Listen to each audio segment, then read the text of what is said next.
Asè Axé Ashé. It's Ashley from the Ashe Shop, and welcome to Story Time.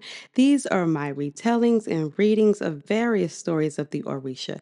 It is my prayer that these stories uplift you when you are down, expand your perspective, and strengthen your faith. This is one of my favorite Yemaya stories.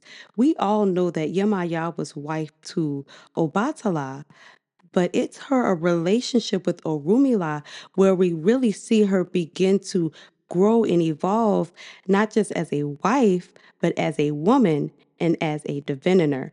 You can find this story in many books. There are many resources where you can find this story, but my favorite telling of the story, if you want to sit down and read it for yourself, you're going to find it in Teachings of the Sanctity of Gods by Ochanili Lee. Of course, I'm going to put those resources where you can find these stories in the description. So let's get started. Yemaya had spent time learning to divine and learning to understand the Odu from her sister Oshun, who was once a wife to Orunmila. As a wife to Orunmila, Oshun was there by his side day and night when he divined for people, when he prescribed Ebo, and she learned to do these things for herself, which eventually led to the end of their relationship. When their relationship's over, Oshun goes and starts to stay with her sister Yemaya. And while she's there, Oshun is making money as a diviner. And Yemaya's like, girl, what are you doing? And Oshun shows her and teaches her to use the Dilogun. Yemaya loves this. She loves divining. And as she's learning, she finds that she really wants to learn more.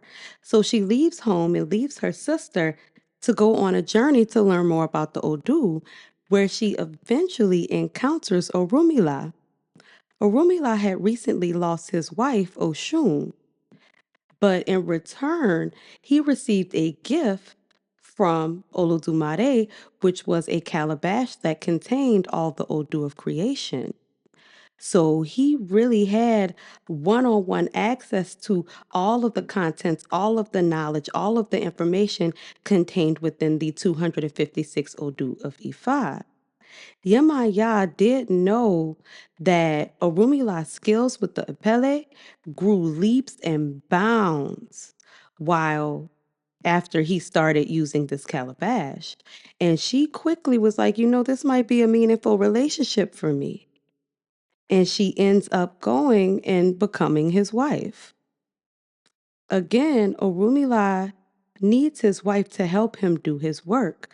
As he casts Ifa, it's his wife who goes and fetches everything and the items and everything he needs to make Ebo. So she would learn the different pataki associated with the Odu. She would learn just everything that he was seeing. And she knew about his relationship with Oshun, where, he got upset because she started learning things and overstepped her boundaries.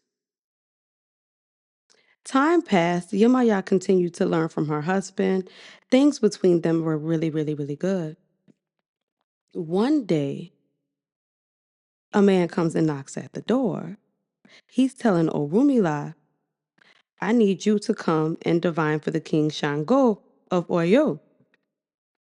Arumila is it's kind of like you ever had something where you were so honored and you were shocked by it, you didn't stop to think about what this would actually mean to you. That's exactly what happened with Orumila. He sees this messenger at the door from Shango. He knows this is of great importance, and all rationale goes out the window. And he's like, Shango has pressing issues to deal with. Let me run off and help him, and I'll have more people coming to me because they'll know what I did for Shango.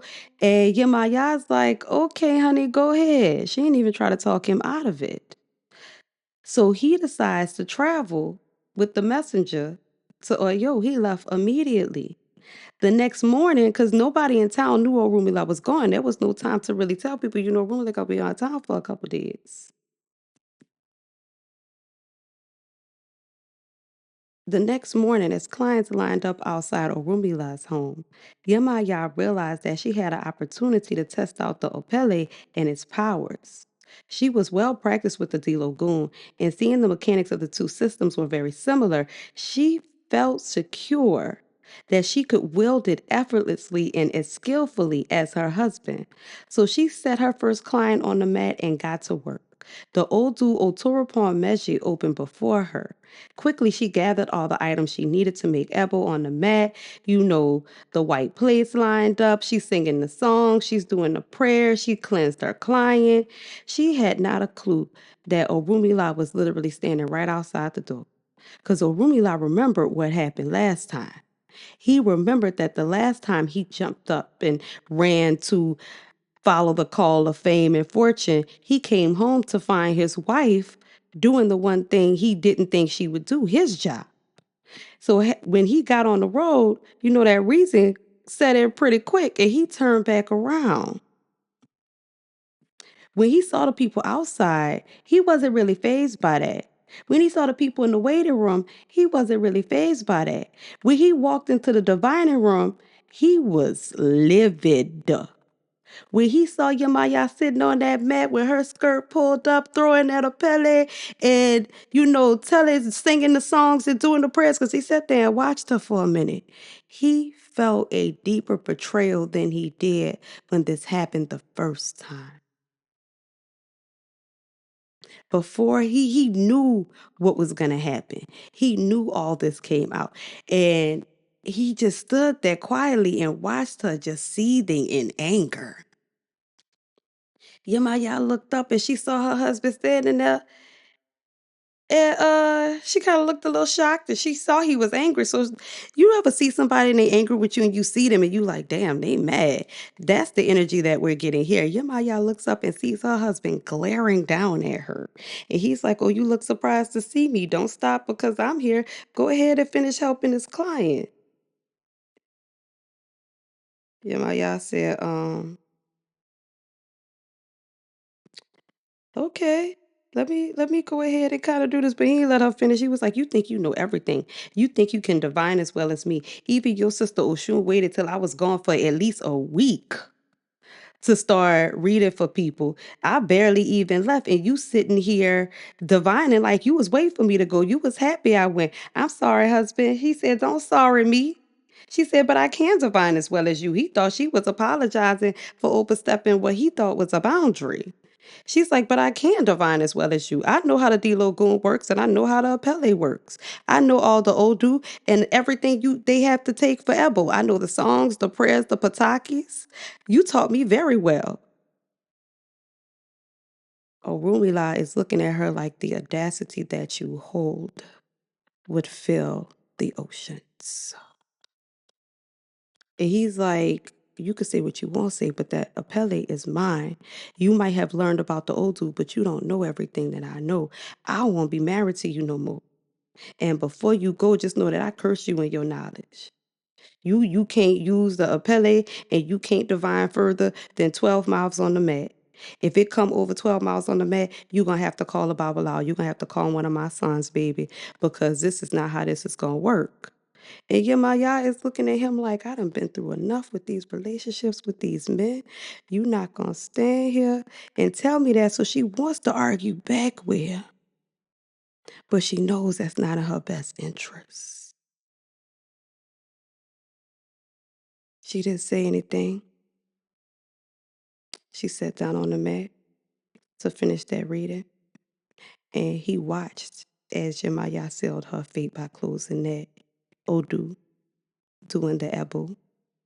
He watched in sadness and anger as she packed her things and went back home to Abiokuta. And as he did before, he went back to Olofi and he spoke to his father and was like, "Yo, if I ever get married again, it's taboo for a woman to divine under my roof. As any woman that I have that lives with me knows that I am the diviner and she is my wife and helper."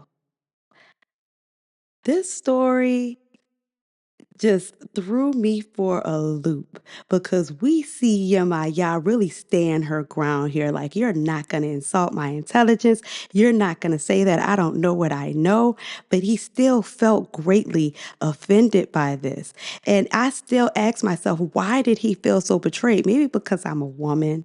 It's hard for me to understand why Yemaya learning from him and being able to do what he does was a problem when he had apprentices and people that he would teach to do that on their own. Why was it a problem when Yemaya did it? I hope you enjoyed this story. I look forward to telling you so many more. You can find the resources used today in the book list at theasheshop.com, where you can also book a reading with me and purchase your spiritual bath and body products at theasheshop.com. Thanks for visiting us. Ashe.